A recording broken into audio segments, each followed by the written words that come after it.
Like, should I relax or should I lock in? Playing middle as a college athlete, I would say, like, the roar of the audience, the best feeling ever. My faith is everything. It makes me who I am. I really wish that you could talk smack on the golf course. Like, that'd make it so much more fun. I had some, like, decision paralysis. Should I sleep or should I do the schoolwork? There's momentum goes both ways, right? So if you start winning a lot, that momentum is positive.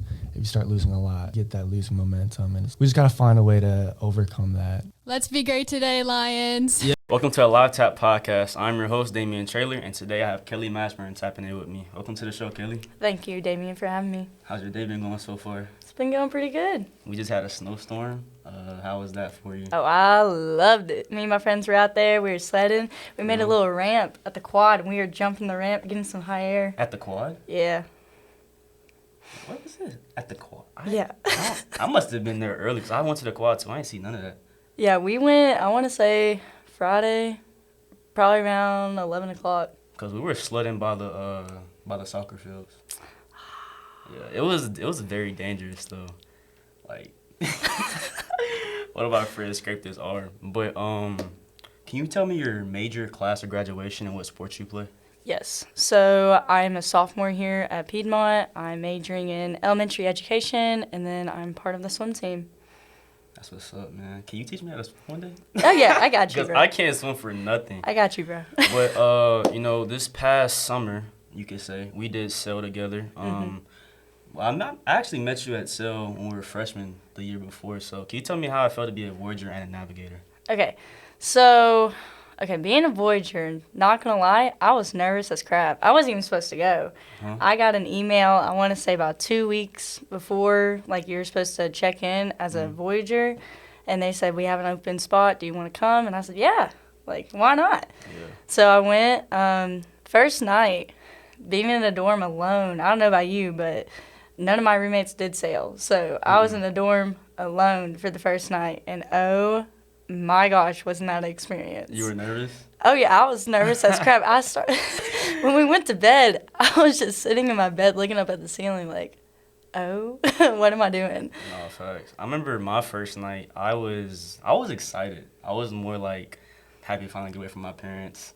Not saying y'all were bad or anything. I love y'all, but I was excited to be by myself, and just have a, fresh start at a new school. So I was more excited. Then we left the next day. Yeah, we left the next day, and then that's when the fun bit happened.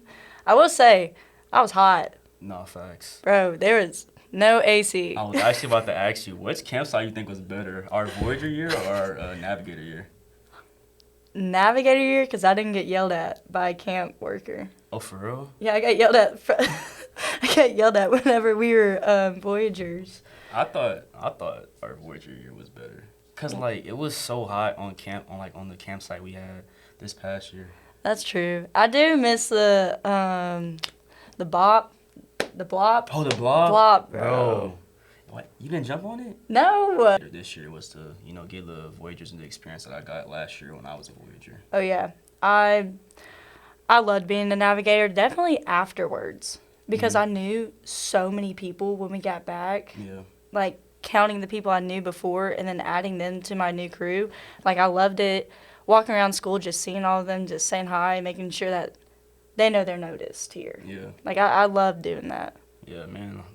Would you want to be a Navigator again this year? Oh, yeah. I hope they let me. For real. I want to be a Navigator again, too, man. It's fun giving kids the opportunity to, like you said, feel known and be comfortable on campus. Because, my freshman year, when I got here, before I did sail, I didn't know, I was nervous. But, once I did sail and I got back on campus and I got to see people I already knew from sail, I was like, yeah, this is definitely the school for me. So Yeah, I agree. shout out Ms. Dyer. Hopefully you select me and Kelly again to be Navigators. We would love to be Navigators again if you're watching this. So, but on to the sports questions. How do you juggle the student-athlete lifestyle? It's all about time management. I'm going to be honest. It first got to me my first semester here whenever I was a freshman. But it just trial and error. Trying to figure out a schedule that works for you. Yeah, because, I've interviewed plenty of athletes so far on this pod, and everybody has said time management has been a big issue for them, especially, coming into college as an athlete. Yeah. So, Like, did you make any adjustments? Like, was there any, like, moment in time where you was like, oh, I really need to get my time and stuff in order as an athlete, you know, here at college? It was mainly about, like, discipline. Like, as much as I hate 8 a.m.s, I sign up for 8 a.m.s just so I can get my school done in the day. Like, I mean, I would either do back-to-back classes or maybe have an hour break between each one where I can do homework. After class, like when I'm done, I make sure I sit down and I get my work done. That's the first thing that happens. Just, you got to get that done. School comes first, then your sport. It's all about that discipline. What makes swimming unique from other sports? I want to say swimming. Swimming is unique because it's an individual sport, but it's also a team sport. And every day you can get better at something, and you're getting something out of it. So, like, if you go and you're not feeling good, you're still getting at least 20% better than 0 if you don't. Yeah. I mean, it's one of those sports that you can gain and you learn something every single time. And it's almost like entering a new world. Like, you don't focus on anything from the outside world. You're just focusing on what's happening right there. So would you say you're like one of those athletes who believe in like getting better 1% every day? Oh, yeah. Yeah, because I mean, I watched the Kobe Bryant documentary a couple weeks back, and he was talking about, like, you know, even if he didn't feel like going to the gym, the fact that he even got there, like, that's him getting better 1% every day. Oh, yeah, that's there defeating the mental part. What or who made you fall in love with the sport of swimming? Whew. I want to say probably my parents and my brother. So I have a twin sister, and we were doing softball, and my older brother, was swimming at the time, and, you know, us wanting to be like our older brother, we decided to do swim, and then it keeps going on, and our whole family ends up getting involved with swim. My dad was an official, so he would either be the starter at meets or an official who can, like, DQ meets and just regulate rules and stuff. My mom was always part of the Fin Club or higher up on our club to where she was doing stuff for the team all the time, and then me, my brother, and my sister, we all swim together. So, just a whole family. So it was a family-oriented thing.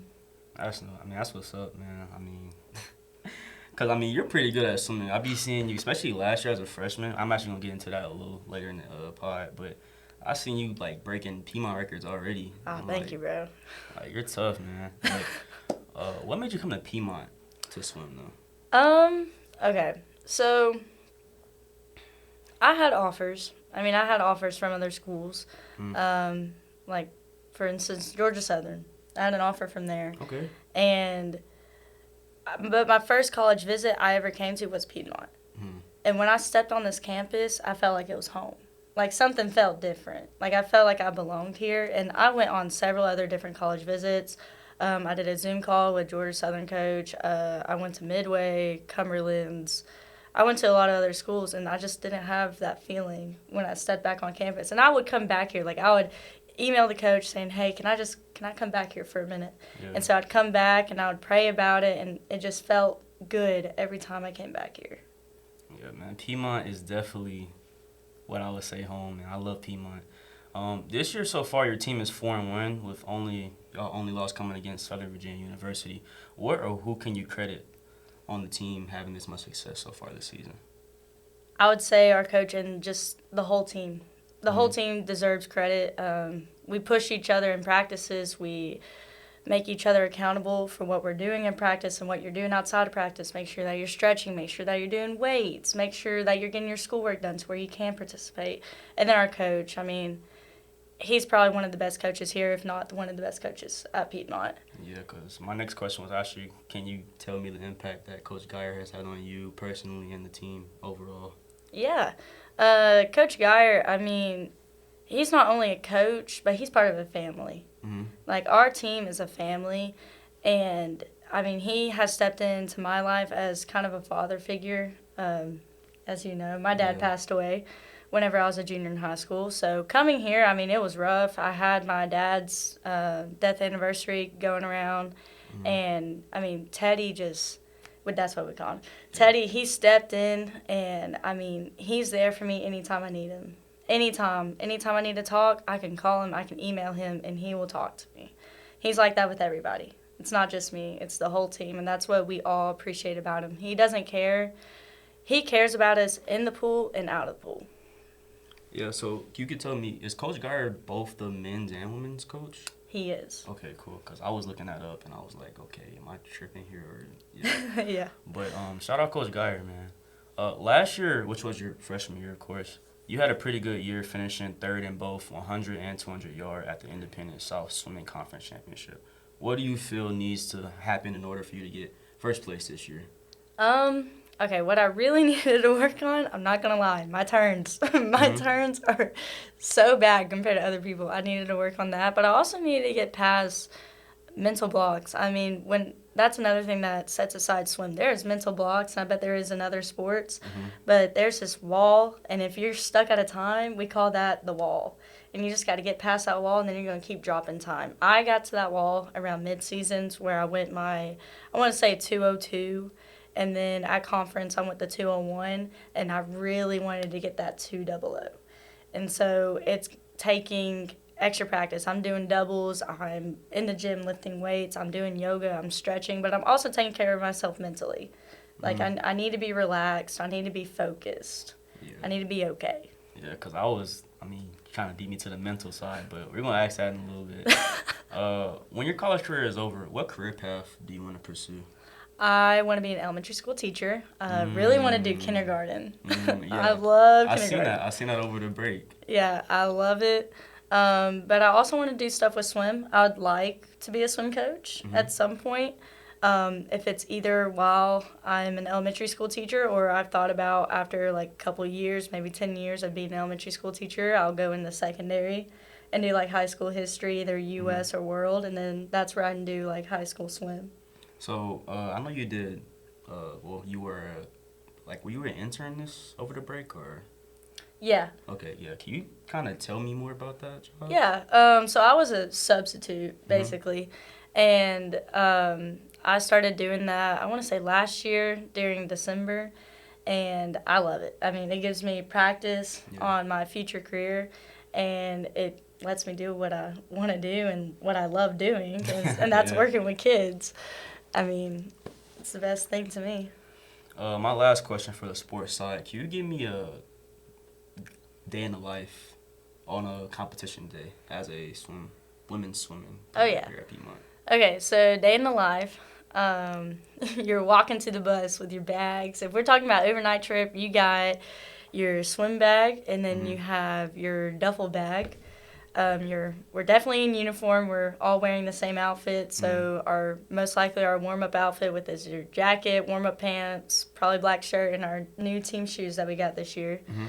Then you get on the bus, and that first bus ride there, everyone's sitting, talking and everything. Me, I have my headphones in. You be locked in? I'm getting in the zone. Unless it's a long car ride where I'm like, okay, I can talk for a little bit, but I have to have at least an hour on the bus to get me in the zone. And then when we get to the pool, we all unload, and then we'll all get changed. We stretch together as a team, women's and men's. And then we'll do warm-ups. We'll run warm-ups all together. Coach normally doesn't even get involved with our warm-ups. We already know our warm-up schedule and our routine on how we do things, so we just do it as a team together. Now, how per se do you guys warm up? I never heard about warming up in swimming. Like, what do y'all do for that? So what we do, we always start off with a 200 long, and that just means you're in the water, swimming real easy, stretching out your muscles. You want to really stretch out your shoulders, stretch out your legs. And then we do 850s drill and sprint. So you're working on some type of technique for what you're going to be swimming, and then obviously sprinting it. And then we'll do turns so we can work our walls, get a feel for the walls and flipping on them. And then we'll do starts so we can get a good start, get the good feeling on the blocks. Okay, yeah, because I was very interested because I'm actually about to go to you guys' senior day. Woo. On the 8th. No, it's on the senior day is on the 19th. Okay, yeah, the 19th. I was going to go to that and, watch you guys. Because I got a couple friends on the swim team, Draylon, Leo, as you know. They're last year. So Yeah. I was gonna go support and watch them. So I'm excited to see y'all. Hopefully y'all win. Thank you. But on to the mental side questions now. I know you're very big on the mental side. Being a friend of yours. My first question is: do you feel like mental health is important in the sports world? Absolutely. Mental health is so important in the sports world and outside of the sports world. People just don't realize the impact. Yeah. I mean, definitely an athlete.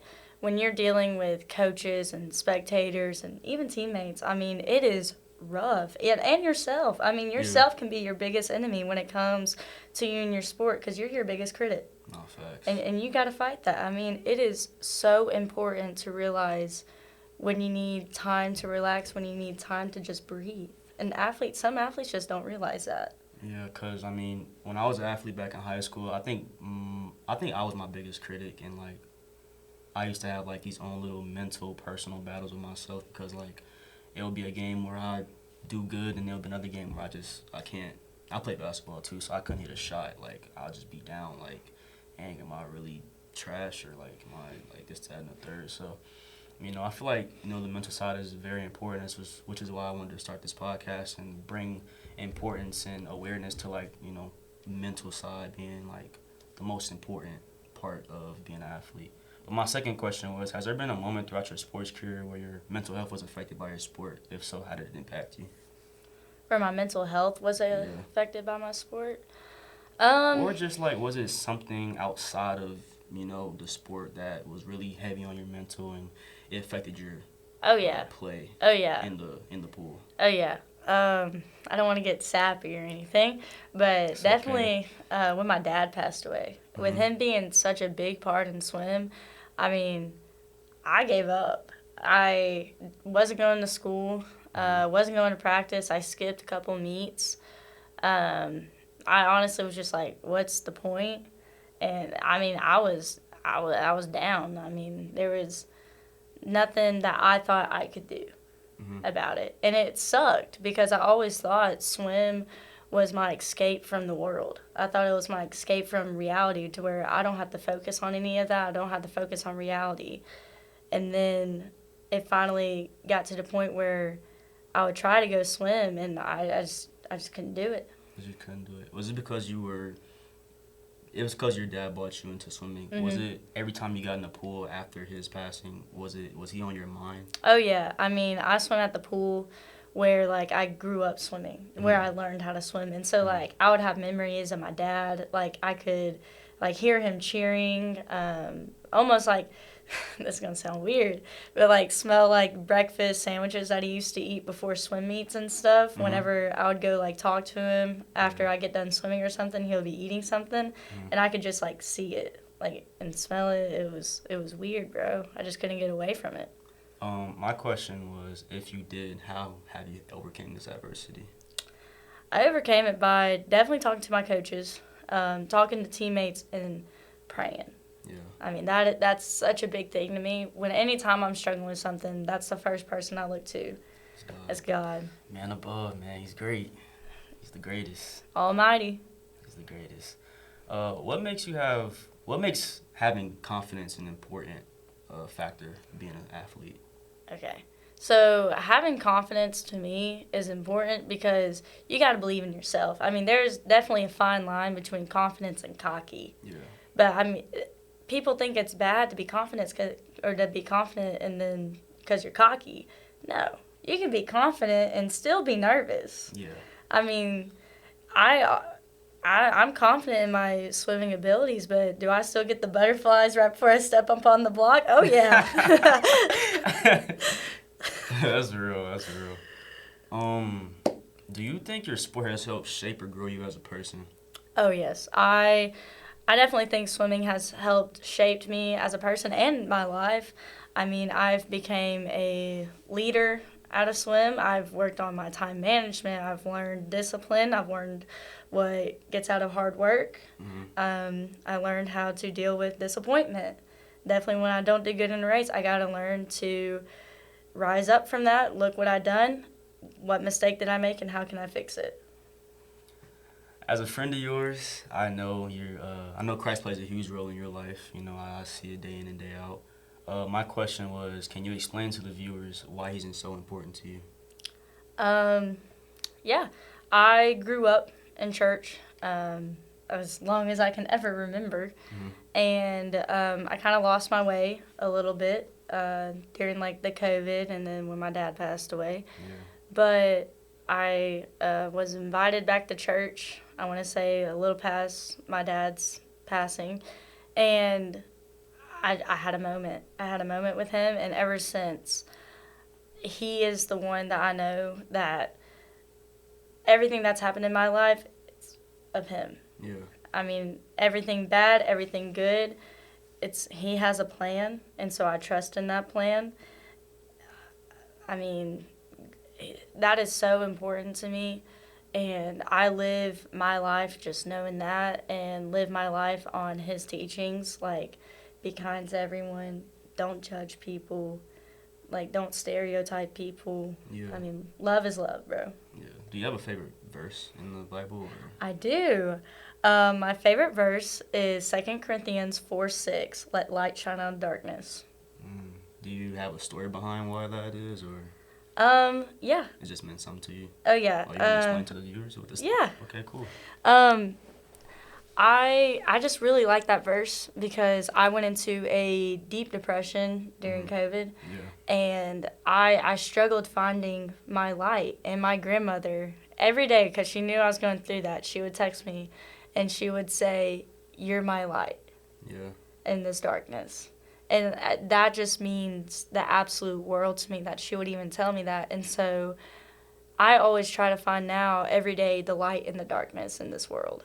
Yeah. Like, my friends, they're the light of my darkness. Yeah. Swim, it's the light of my darkness. A couple months back, you posted something on your story talking about God. I was actually going to read the post. I got it on my phone right here. Yeah. You said, "This was heavy on my heart. I just felt the need to share it. The devil is not attacking you because you are weak. The devil is attacking you because you are a threat. Because there is something valuable inside you. Remember, don't try to break into empty houses. The devil couldn't take you out, so he's trying to wear you out. So don't ever give in because the tide is about to turn in your favor.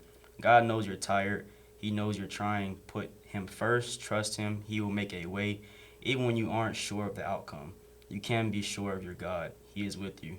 He is for you, and he is working all things together for your good. The devil is not for you. God is for you. So do not fall into the devil's traps. Instead, put trust and faith into the Lord, and he will guide you and protect you." My question was, what made you open up publicly about something like that? You know? I mean, I've always been raised, speak your mind. Mhm. Whatever you're speaking, don't be afraid to speak it. And I don't know, that just one night I was doing a Bible study, and that was just hard on me, and I felt like I needed to, someone needed to hear that. Yeah. I mean, when I seen it, I was like, that's real. I mean, honestly, I've been, for the longest, since probably my sophomore year, I've been trying to get way more closer to God and stuff like that. So I go to church every Sunday and stuff. But when I see, like, my friends and stuff post stuff like that, it really, like, uplifts me and lets me know, like, hey, like, I'm not the only one who, I can actually go to other people and, talk about stuff like, God and stuff like that. So I actually want to say thank you for that. Oh, you're welcome, bro. And anytime you want to talk, bro, just hit me up and we'll talk. For sure. On to the burner questions. These are like little fun, quick questions. Did you have any other offers from any schools outside of Piedmont? I did. I had an offer somewhere out in Maryland. Maryland? Maryland. Oh my God. They were going to offer me, do you want me to say the number? Go ahead. Without academic scholarship, this was just sports, $22K. $22K? $22K. Kelly, what school is this? So I can't even remember the name. It was some small school in Maryland. And this was small school Yeah. too for 22. Yo, that's big. Yeah, I had that school offer me. I had University of Cumberland's offer me, University of Midway offered me, and then Georgia Southern offered Georgia me. Southern. I got a lot of friends that go there. Why didn't you go to Georgia Southern? Too far away, bro. Oh, that's It was like a 6 hour drive, and drive is boring. Yeah, that's kind of crazy. So you're coming back from a long road trip on the road, and Coach Geyer said y'all got sprints when y'all get back, but don't give you a reason as of why. What or who may be the reason for y'all having a run when y'all get back? Not to throw any shade, but probably someone on the boys' team, not gonna lie. No, that's real. The boys' team, love them, but oh my gosh. I actually talked to Draylon a couple weeks ago on the pod, and heard the boys' team be getting a little rowdy on the bus. Oh yeah, I sit on the back with them. Bro, it feels like you're sitting on a bus with middle schoolers, not gonna lie. Love y'all men's team. Yeah, man. Shout out to my boy Dre and them. I can't wait to see y'all in a couple weeks, man. I really hope y'all have a good senior day, man. But on to the next question. Who is the most wild or funny person on the team, and do you have an appropriate story? So many stories. Wild. I want to say probably Leo. Leo? To me, Leo, I mean, he is so unpredictable on what that man is going to do. I'm not gonna lie, Leo's kind of an opposition right now. He's trying to take some of my players off my basketball intramural team. Oh. Leo, if you're watching this, bro, I can't wait to get you on the pod in a couple weeks, but right now we're enemies right now, so. But shout out you though, family. Yeah. Nah, Leo is a good teammate, and he always makes me laugh. I mean, we swim in lanes beside each other, and he pushes me, but he makes me laugh, and just some of the things that he says, I'm just like, Yeah, Leo's kind of an unpredictable guy when it comes to talking. He I don't think he thinks before he speaks. Let's say that. He's one of those type of people. But my next question is, do you have a favorite music artist currently or all time? Okay. Yeah, and this will be going on the podcast, but not posted, so. Oh, so much pressure. I'm really big into indie, alternative indie music. I love Jake. Jake? Who's that? He's the guy who wrote This Feels Like Summer, or This Is What Summer Feels Like. This Is What Love Feels Like. I don't know who. Bro, what? Hold on, you said Jake or Drake? Jake. Don't get me wrong, I love some Drake too. Yeah, Drake. Kendrick Lamar. Love them. You a Kendrick guy? Yeah. Oh my God, Kelly, no, Kelly. It's just too good. I don't know. Kendrick alright. I just don't like how he came for Drake's neck, man. That was kind of crazy. I mean, I think it was all fake anyways. Like his most famous song right now is him dissing Drake. So basically, like without Drake, you would be right there. Yeah, I said I like Drake too. I mean, I like both. But Jake, okay. I'm gonna have to look him up. Yeah. He's a music artist? Yeah. Okay. You can find him on Spotify. That's a question I got for you. Are you a Spotify or Apple Music person? I'm more of a Spotify type of guy. There we go. There he goes. Spotify type of guy. Spotify Premium. That's where it's at. Yeah, man. Plus, I be posting my podcast on Spotify, so been on the Spotify train lately. But if you could travel anywhere in the world, where are you traveling to? I've been asked this question so many times, and I just never got an answer, so I'm just going to say the Bahamas. The Bahamas? The Bahamas. That ain't bad. It's nice out there. Oh, it is. I just want to see the water. Uh-huh. Bro, the water, I've seen in photos, it's so clear. It's like this pretty, teal color. Oh. Yeah. I mean, sadly TikTok's shutting down, but, shout out to TikTok for getting me the place I want to travel to when I get older, and that's Belize. I don't know if you know where that's at, but Belize is very nice. So I've been wanting to travel there since, I want to say, my freshman year of 2023, the first There you semester, go, bro. So, yeah. If you went to a gas station, what snacks you walking out with? 3 things you walking out with. Definitely boiled peanuts, Cajun. Tight. Or you mix them, the original and Cajun together. So good. Tight. Okay, now I'm going to have to go get some boiled peanuts. Gotta get a Baja Mountain Dew. Okay. Not gonna lie, Baja Mountain Dew. We can go for that. And then some Pringles. Pringles? What flavor? Barbecue. Barbecue? Either barbecue or the cheddar. Okay. I like, I usually go with the original or sour cream. Sour cream. Yeah, that mug smacks. You It lost me. smacks. I'll You lost do me? original, but sour cream. You don't like sour cream? No, bro. Kelly, I no. hate sour cream. Man, it mug slaps. This question right here, this is like the funniest question because like I be getting mixed opinions on it. But if you're stranded on an island, what 3 things you making sure you got with you? Oh, definitely my phone. Your phone? My phone. Okay. I want my phone. Gotta have. Oh dang! Wait, how am I going to charge my phone? Okay, so scratch the phone. Scratch the Okay, phone. okay. Dang, probably some tanning oil. Not gonna lie. Tanning oil? Tanning oil. Get a good tanning. Okay. Some sunscreen to help protect the tan. Okay. And then, low-key, a Baja Blast from Taco Bell. Has to be from Taco Bell. Can't be the bottle. So do you want to like a nice supply of it? Because you're going to be stranded. Oh yeah, I would like Taco Bell, just a weekly delivery of like, I don't know, 50 of them. Weekly delivery. Okay. I mean...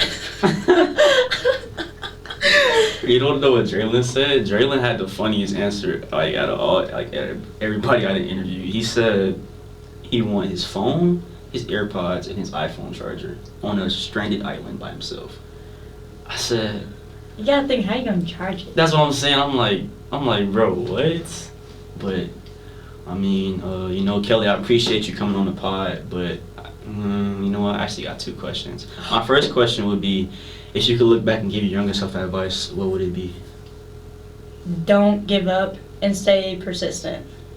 I had so many people try to talk me out of swim. I had bullies growing up who were on my team, and I wanted to quit so bad. I stopped going to practice for a good little bit, not too much, but I mean, I could have gained some practice skills or some technique skills during that time. So I would just tell my younger self, hey, keep going. Not everyone gotta like you. Yeah, facts. But you know, this is my last question of the day for you. You know, I know you talked about your dad, and I'm sorry that, you know, about his passing. But what would you want him to be most proud of you so far in your lifetime? I would want him to be proud of either my faith in God or me swimming here in college. That was always one of his biggest dreams for me growing up. I just remember us talking about it all the time, and he would always say, like, I can't wait to see you swim in college. You're going to have to swim in college. So I think he's looking down on me right now, cheering me on. Well, you know, Kelly, you know, thank you for that, man. I appreciate you coming on the pod. You're welcome, bro. Before I end the homework thing, so I started this at 6. I don't know if you remember it or not, but, you know, I specifically did it in my cabin. I used to tell the guys, like, you know, before he left out the cabin, like, you know, let's be great today. So if I can get let's be great today from you before you end the pod, that'd be amazing. Yeah. All right, let me give you a countdown. Oh, yeah, give me a countdown. All right, bet. 3, 2, 1. Let's be great today.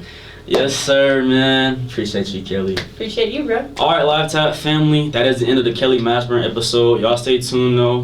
Thursday, I have Piedmont women's track and field player Michelle Cates coming on the pod. And like I always say, man, let's be great today. Y'all stay blessed.